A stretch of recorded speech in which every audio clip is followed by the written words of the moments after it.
Hey guys, welcome back to Telltale. I'm Emily. I'm Greg. And today we are talking about a Garth Nix story, which is... The Sisters of Saint Nicola of the Almost Perpetual Motion versus the Lurch. A title almost as British long. Title. Yeah, a title is almost as long as the story itself. Almost. So Garth Nix is actually one of my favorite authors. He's an Australian author. And we've already reviewed Shade's Children some time ago. Yes, he did and a one sci-fi. One of these days she's going to review Sabriel. Sabriel. I don't know how it's pronounced. Yeah. Yes, I have. That is one of my favorites. The whole Aberson trilogy. I'm even wearing a shirt that depicts the Aberson's bells right now. Oh, wow. So, in honor of Garth Nix, I bought this from an Etsy seller. Okay. I don't know if they have rights or not, but I was just glad to have something Garth Nix related. So, yeah, he's one of my favorite authors. I really enjoyed his fantasy series. Also, the, what is it? Mr. Monday series or Keys to the Kingdom series is really fun fantasy too. So I have a little more experience with Garth Nix than Greg does. Yeah, I've only read Shade's Children, and then I came across this short story. Which Tor put out for free on their website. Yeah, if you're familiar with Tor.com, they do free fiction short stories every month. Yeah. If you subscribe to their newsletter, they'll send you the link to it. It'll be a different author, and they get some really top-notch authors. Put it out there for you for free. Subscribe to the newsletter, and they'll send you the link each month, and you just click on it and read it at your leisure. They're short works, so you can read them in a single sitting. It's pretty awesome. Yeah. I read this. It probably took like maybe half hour. But yeah, this story was really, really cool and interesting. You want me to do the synopsis, or do you want to do the synopsis? You can do it. Okay. Got this fruit fly bothering my face. So, synopsis is You're either really sweet or you're moldy and decaying. Yeah, I don't know.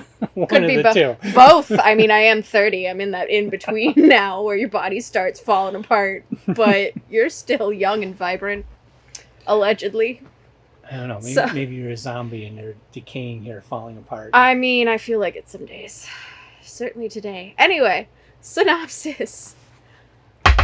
So it's really cool because there's these nuns who are kind of like a scientific steampunk-based nunnery. Like, it seems like, not that religion has been obsolete, but science has become the new religion, it seems. Yeah, well, a little actual history. Mm-hmm. The church was instrumental in maintaining knowledge all through the period after the fall of the Roman Empire. Mm-hmm. They had scribes that learned how to read, learned Latin, learned how to write, wrote books by hand, and became scientists. Kept copying books by hand. They passed down all the knowledge that the Greeks and Romans had. They didn't make a whole lot of contributions to it, but they at least preserved it. There's a lot of like monks who did a lot of botany contributions, I think, to science, which is why I think certain parts of the story are so interesting. Mm-hmm. But so this, where the nuns come from, is more of a steampunk sort of built area, and it's alternative. It's an AU, alternate universe. So they're in London, England, essentially from London, and they get the call that these creatures called the Lurch, who are from space. And this one is from Mars. Yeah, they are from Mars. And they have landed a pod and are trying to basically and that colonize. Name of them, the Lurch, it just keeps reminding me of that Monty Python skit where they keep showing slides of a tree. The Lurch. Next one. The Lurch. I just keep sticking that in there, and that word Lurch, I just keep... Yeah, your brain just like takes over. It's like, lives in my brain rent free. Yeah, so basically these Martians are coming and keep trying to colonize. So it's the nuns' job to go out and destroy them, and then they have this resource that they bring back that helps run a lot of their machinery and things like that. It's basically their blood, which is called the Guam or something. Yeah. Guam, something like that. So they go and they get the things and do the stuff to prepare for this, and there's this one novice who is the main character, who just really wants to see combat. And she's super excited, and she gets chosen. And it's very like, yay, female protagonist, and very like, yeah, she gets to be a hero. Mhm. So that part of the story is really fun. But there's also this other group that they encounter as they're journeying with their cool tank thing that also launches gliders. It's like basically a war machine. They ride. Well, that was that was owned by the nuns, but there's also a group of people. They're like they're trees that walk. Yeah, they're druids. Like ants. Like literally, there's a male monk sect of druids that have like ant-like creatures, forests, that are also trying to run and get the Guam and prevent these guys from colonizing. Whoever gets these there first Martians. gets the spoils of the ship. Yeah, essentially. Like, they just have this, basically, agreement that whoever gets there first gets the resources, or they can decide to split it, or whatever. Mm-hmm. So the nuns are trying to get there first, and to start combat to try and knock out these creatures before they start becoming a conglomerate, which is basically, like, a gelatinous cube that has a giant, like, roto-mouth thing that just devours stuff and grinds it up like a wood chipper. Mm-hmm. Real graphic.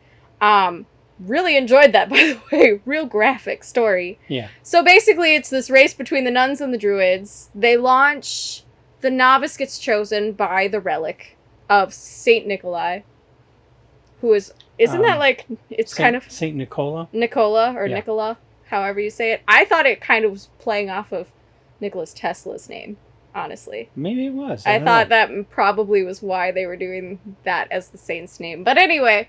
Okay. She gets chosen by the bones, the relic, or whatever. So there's, like, this cool combination of, like, science, but also this very mystical aspect as well. Mm-hmm. And when they explain their name, the almost perpetual motion... The almost perpetual motion... It's because real, true perpetual motion is impossible, and these sisters are scientists, so it has to be the almost perpetual motion. Yes, I like that quirky part. There's a lot of really funny, humorous parts, which is very typical of Garth Nix' work, where you're just, like, in these stressful situations, and he lets it up a little bit with jokes, or little things like that, to kind of alleviate the tension a little bit. And he does a lot of young adult work, and I think that's why he does it, because, like, as a young adult, it's a lot of combat and gore to deal with without a few, like, dark humor moments in between otherwise.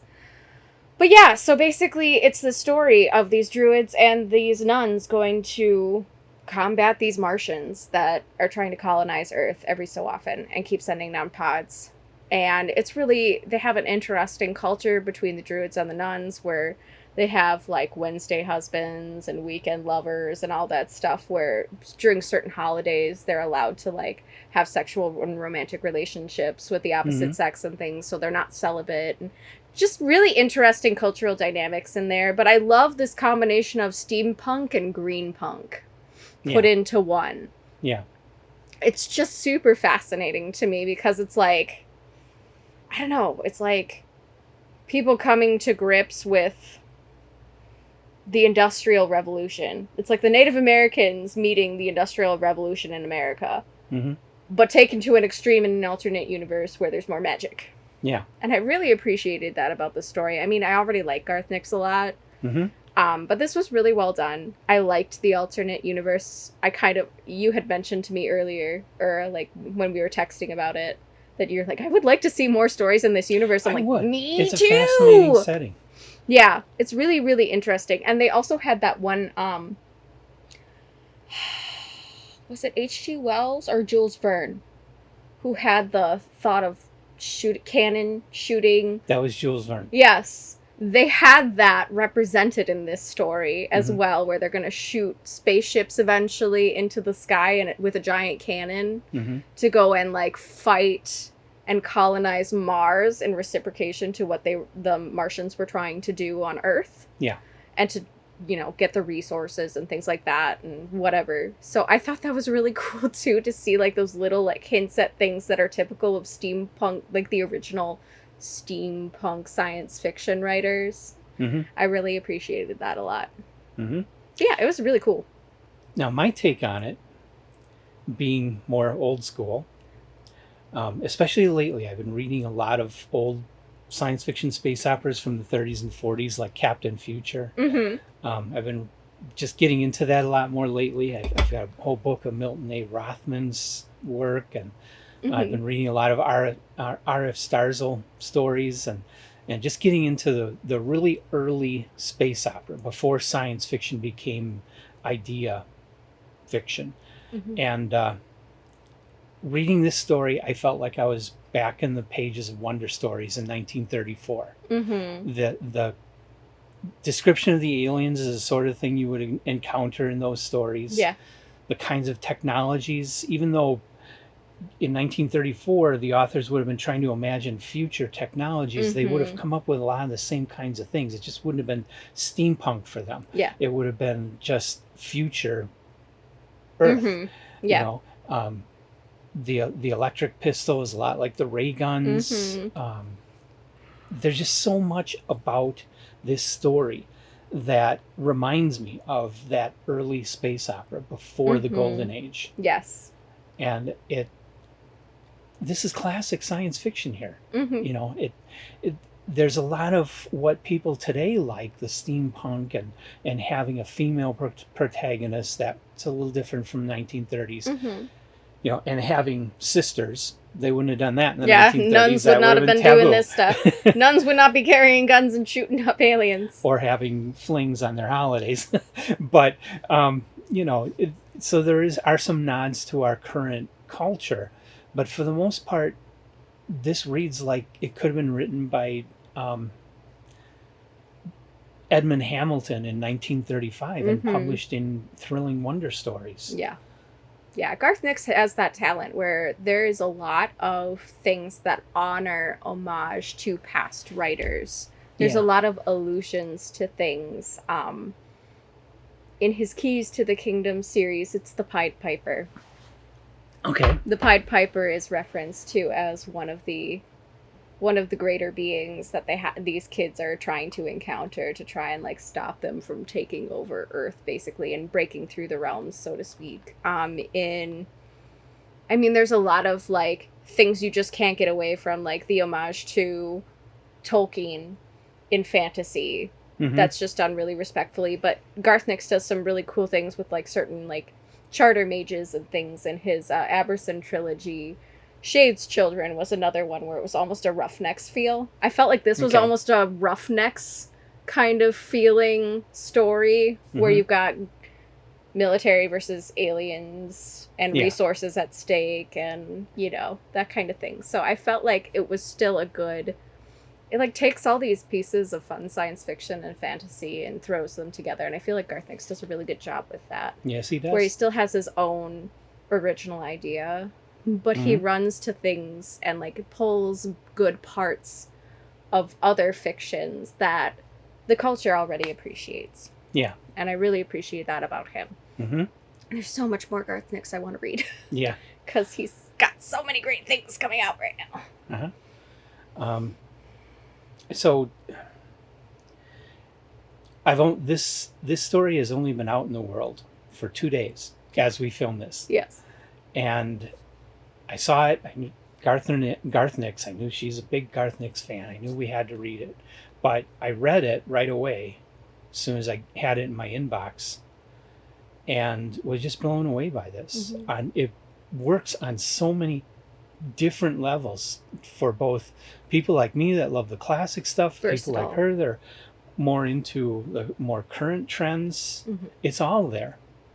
And it's all very well done. And it is just enough that you want more. I want a novel in this world with these sisters and more about this whole war and see them, I want to see them trying to build that cannon and go to Mars and find out more about Mars and stuff like that. That would make such a cool series of either a series of short stories or a novel and some short stories, or maybe 2-3 novels, whatever. But I think Nix should be encouraged by wink, wink, nudge, nudge. The 10 people that watch this and tell all of your friends so that we actually have a substantial number going to them and saying, hey, we want more of this universe. It's awesome. It really was. It was a really fun read, especially if you're a person who appreciates combat stories and war stories. The combat was so well described. I'm usually one of those people who like skips through the combat parts because sometimes it's really boring, but this was so interesting. The methods by which these creatures move was described so well. It was very vivid to me and a little gory, which I actually didn't mind because, like, that makes sense. Like, why skim over the ugly parts of war? Why do that? I don't feel it was actually that much worse than what would have been published in the 30s. Yeah, that's kind of how I feel too. But I thought it was surprising that it was like, I don't know. I felt like it was a well done war story because I don't usually. I'm a combat skimmer. I'm like, this is boring. Yeah. There we go. Now we're back to the regular story.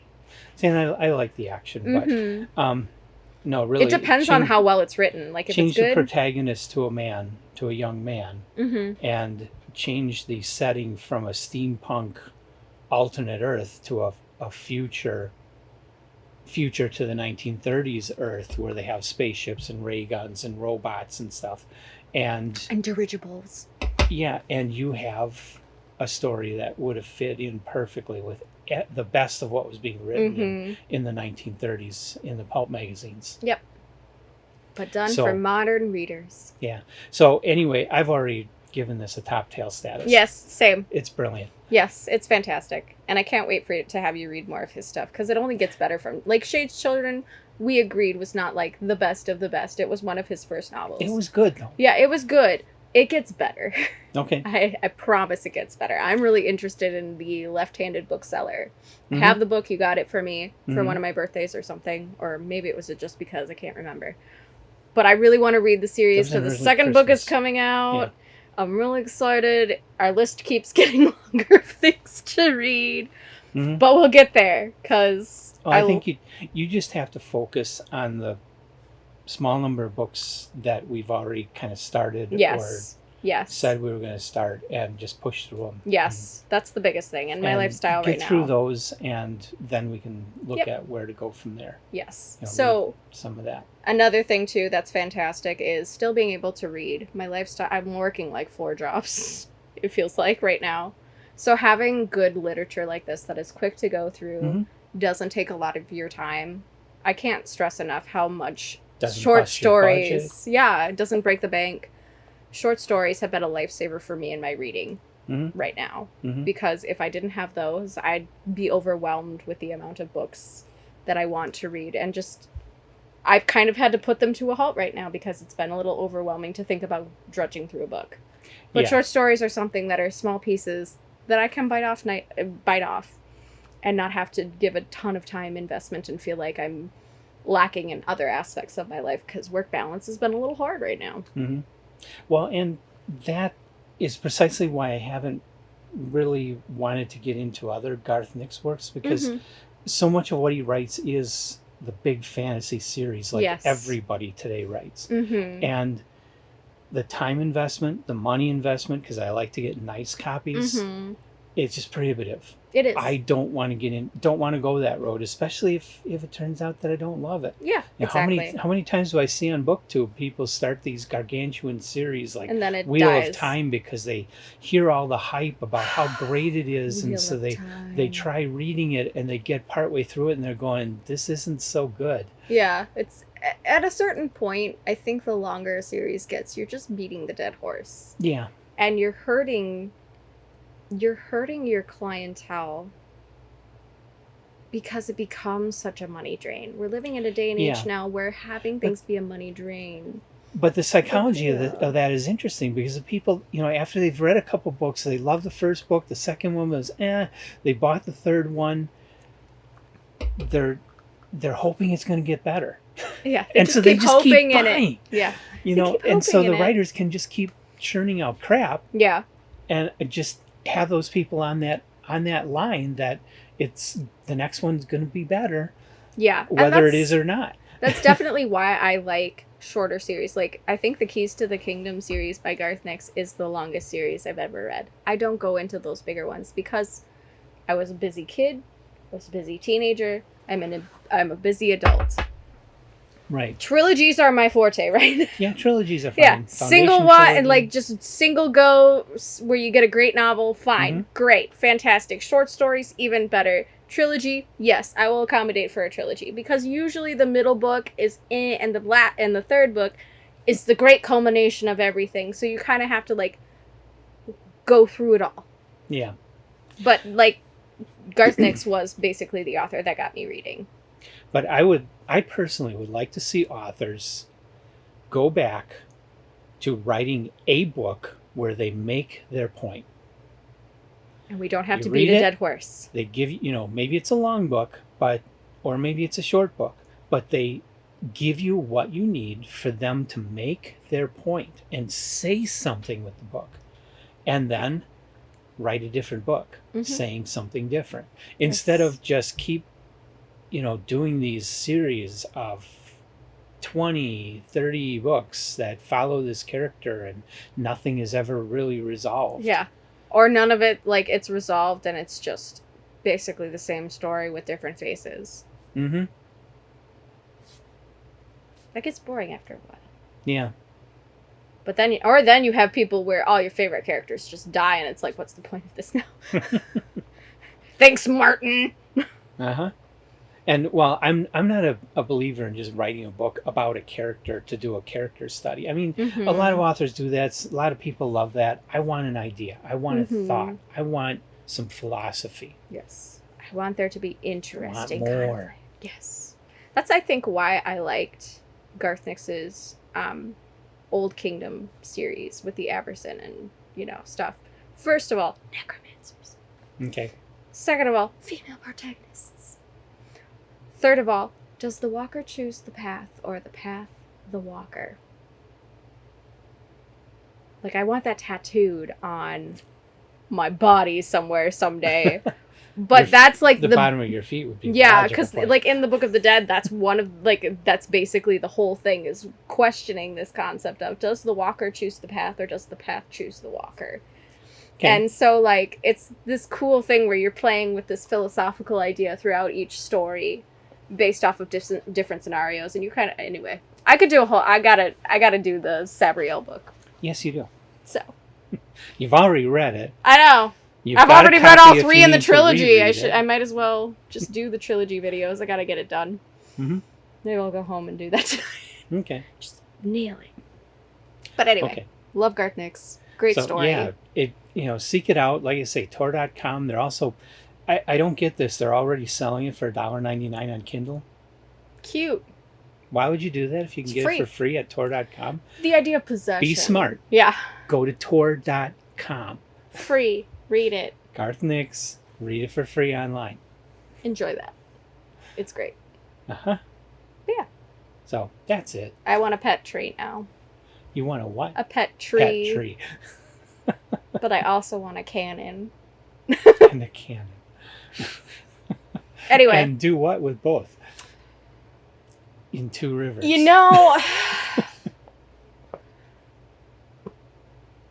The FBI might find out. Let's not talk about it.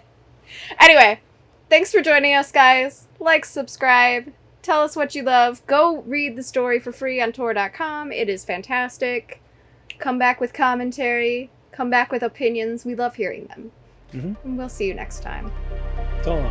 Bye.